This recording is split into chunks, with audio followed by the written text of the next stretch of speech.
Somewhere under King's Landing, a man is dragging a carcass across stone in the dark. That is his entire job, every day of his working life, and in 3 centuries, nobody has asked him what the annual invoice comes to.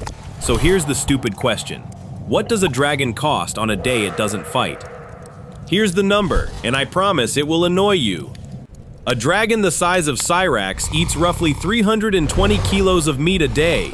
16 sheep. That's it. The apex terror of Westeros, the thing that ends kingdoms and rewrites maps, has the daily catering requirements of a medium-sized wedding. And 16 sheep is only about 3% of her body weight, which is where everybody's instincts fall apart, because very large animals are cheap. Per kilo, a mouse is a financial catastrophe. A mouse eats nearly 30% of its own body weight every single day. It's tiny. Heat pours out of it in every direction, and it has to keep shoveling fuel in just to stay warm. Scale up and the arithmetic gets kinder. A lion runs at about 3%. An elephant, 1.3. Big bodies hold heat. Small bodies leak it. So a dragon isn't 10,000 cats stapled together. It's one enormous, thermally efficient furnace with a spectacular surface area to volume ratio and a bad attitude. Now fairness, and it's a big one. Fire and Blood never tells us what a dragon weighs. Not once, not for any of them. So I've put Syrax at 10 tons, which is elephant plus. I'm saying that out loud because every number in this video hangs off it. Have the weight, have the bill. Fight me in the comments, you'd be entitled to. So let's meet the dragon in question, Syrax. Rhaenyra's mount and the most expensive house cat in recorded history. The books are unusually pointed about her. She is pampered, she is well fed, and she almost never goes anywhere. Rhaenyra flies less and less as the years pass. So Syrax spends most of her life in a pit under a hill, being brought dinner by a man on a wage. Syrax, first of her name, blood of old Valyria, holder of an unbroken 20-year streak of not doing very much.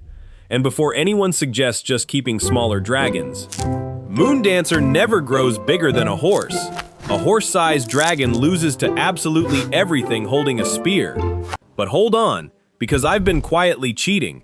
16 sheep is a resting dragon, and a resting dragon is not what anybody signed up for.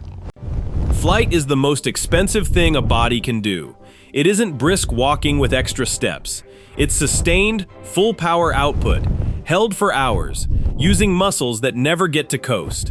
A flying animal burns somewhere around 3 times what a comparable ground animal burns. So a dragon that actually flies isn't 16 sheep, it's closer to 50. Which sounds like a disaster until you notice what it really means. A dragon's food bill scales with how much you use her. Fly her hard and she costs a fortune. Leave her in the pit and she's cheap. Hold that thought. It's a trap and we're walking straight into it in about 4 minutes. Now let's stop looking at one dragon and open the whole ledger, because Rhaenyra doesn't have a dragon in King's Landing. She has 5. Syrax is up on the hill with her. Down in the Dragonpit there are 4 more. Dreamfyre, who was Helena's. Tyraxes, who belongs to young Prince Joffrey. Shrykos and Morghul, which belong to Jaehaerys and Jaehaera, 2 6-year-olds, one of whom is already dead. Dreamfyre alone is about 15 sheep a day. Tyraxes, 6 or 7. The 2 small ones, 5 each. Add Syrax on top and the household comes to roughly 940 kilos of meat a day. 47 sheep. Every morning. Rain or shine, war or peace. That is 17,230 sheep a year. And every one of those sheep has to physically walk to King's Landing. Nobody teleports mutton. Somebody buys them. Somebody drives them down the Rose Road, and somebody gets paid at every stage of that journey. The dragon is the cheap part. The queue of men between the pasture and the pit is not. Nobody can feel a number like that, so here it is in medieval. A decent manor runs a flock of maybe 300 head. Rhaenyra's dragons eat the entire annual output of about 57 manors. 57 villages worth of wool and mutton and cheese, walking into a hole in the ground and never coming out. And this is where I have to be fair again, because this next part genuinely surprised me. That's nothing. Remember the armies fighting this war. 20,000 men at Tumbleton burn about 88 tons of food a day. All 5 dragons together come to less than 1.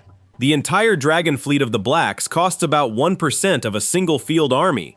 In pure food terms, 5 dragons eat like 215 infantrymen.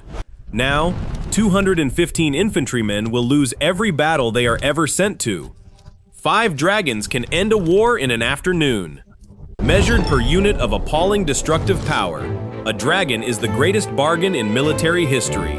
It's the cheapest thing on the board by a huge margin. It's also the most powerful thing on the board. Those two facts almost never sit together. So the title of this video appears to be wrong, doesn't it? Feeding dragons is easy, which leaves one very awkward question hanging in the air. Why couldn't she pay for it? Let's go and look at the vault. Rhaenyra takes King's Landing. She walks into the Red Keep, she sits the Iron Throne, and somebody unlocks the treasury for her. It's empty. The Greens had already shipped roughly 3/4 of the crown's gold out of the city, and spent a decent chunk of what was left.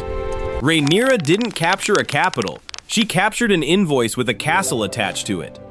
Her new Master of Coin is Bartimos Celtigar, and he does the only thing a Master of Coin can do with an empty vault. He invents taxes, new ones. And the histories are wonderfully blunt about the pace of it. The taxes went up day by day. Within weeks, the small folk have a nickname for their new queen. It is King Maegor with teats. And here, finally, is the actual mechanism. This is the whole video. Every other weapon in Westeros can be switched off. That's the thing nobody says out loud. Levies go home for the harvest, because if they don't, nobody eats next year. Knights get released from service and ride back to their own halls. A sellsword contract runs out, you stop paying, and the sellsword becomes somebody else's problem. A medieval army is a tap. In peacetime, you close it. A dragon is not a tap. A dragon is a standing order. Syrax eats on the days there's a battle. Syrax eats on the days there isn't. Syrax eats during negotiations, during blizzards, during the 6-week stretch where nothing whatsoever happens and everyone involved is just writing each other threatening letters. You cannot send a dragon home for the harvest. You cannot furlough Dreamfyre. Nowhere in this story does the crown announce that it is letting Tyraxes go, as it's been a difficult quarter. And once you see it that way, the ratio turns genuinely ugly. The Dance of the Dragons runs about 2 years. Call it 730 days. In all that time, there are maybe a dozen battles worth putting on a map. That's 1.5% of the war. For the other 718 days, 5 dragons ate 47 sheep every morning and produced nothing at all. Not less.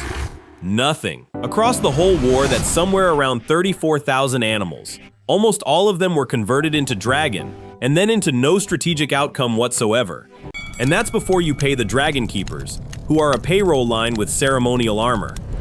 If watching your favorite scenes get audited is your idea of a good time, there's a subscribe button down there somewhere. Now, the objection, and it's the best one anybody's going to throw at me, so let's take it seriously. Dragons are reptiles. Reptiles are cold-blooded. A crocodile the size of a cow eats a tiny fraction of what a cow eats and can go weeks between meals without complaining once. If dragons run on reptile metabolism, my entire spreadsheet is fan fiction. A cold-blooded Syrax eats maybe 2 to 11 kilos a day. Basically free. That objection is completely right about biology and completely wrong about dragons. And the reason is the wings. Nothing cold-blooded has ever flown. Not once. Not anywhere, not at any size. Not in the whole history of life on this planet. Every flying animal that has ever existed, every bird, every bat, is warm-blooded, and that is not a coincidence. Flight demands enormous power, delivered on demand, sustained for hours. A cold-blooded metabolism runs on whatever temperature the morning happens to be. It cannot do on demand, and it certainly cannot do sustained. And then there's the fire.